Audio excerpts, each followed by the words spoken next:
ไป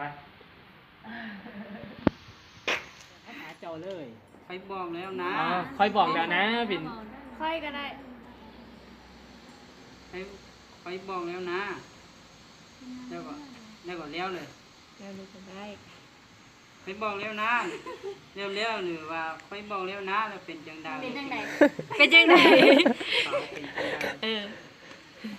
แต่ห้ามมองกล้อง เดี๋ยว แล้วก็หัวน้ำไทยไหมแบบ ไปกันคนไปคนหนึ่งดิไปกันคนไปคนหนึ่ง คนท่าถ่ายรูปแล้วก็ต้องคือถ้าถ่ายได้ไหมอันนี้เป็นมีของแล้วก็จะไปถ่ายแทนราคาตัวนี้ไม่โฟกัสอีกแล้วเอามือหมุนเองเลยใช่ไหม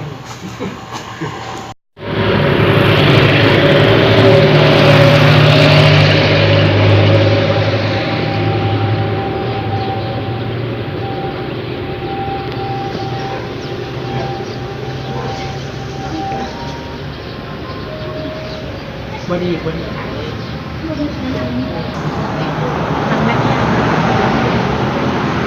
อ๋อสีนอกนาทีของ That would be so hard to wait.